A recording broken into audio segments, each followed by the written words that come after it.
జగన్ నెల్లూరు పర్యటనపై హైకోర్టుకు వెళ్లిన వైసీపీ నేతలు. జగన్ పర్యటనకు అనుమతి ఇవ్వాలని కోర్టును కోరిన నాయకులు హెలిప్యాడ్కు అడవిలో స్థలం కేటాయించారని ఆవేదన.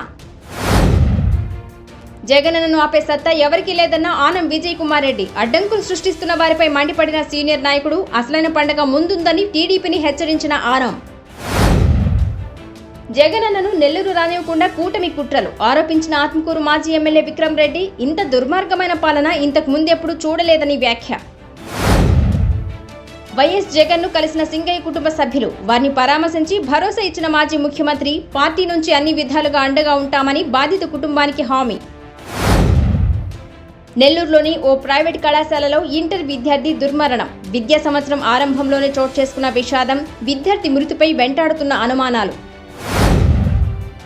నెల్లూరు మున్సిపల్ కార్పొరేషన్లో కోర్టు కేసుల మాఫీకి అవకాశం వినియోగించుకోవాలని కోరిన కమిషనర్ నందన్. ఈ నెల 5న లోక్ అదాలత్ జరుగుతుందని వెల్లడి.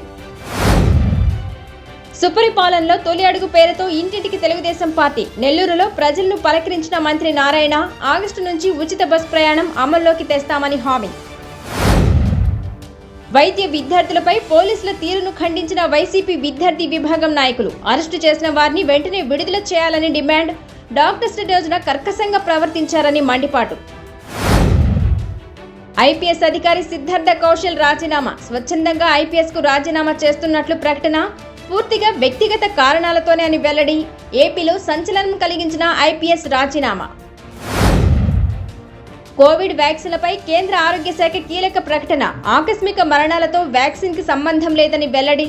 మరణాలకు వ్యాక్సిన్లు కారణమనే ప్రచారాన్ని తప్పుపట్టిన ఆరోగ్య శాఖ. ఏపీ డిప్యూటీ సీఎం పవన్ కళ్యాణ్కి షాక్. తమిళనాడులోని అన్నానగర్ పోలీస్ స్టేషన్లో ఆయనపై కేసు నమోదు. మురుగన్ భక్తుల సదస్సులో నిబంధనలను ఉల్లంఘించారని పవన్పై అభియోగం.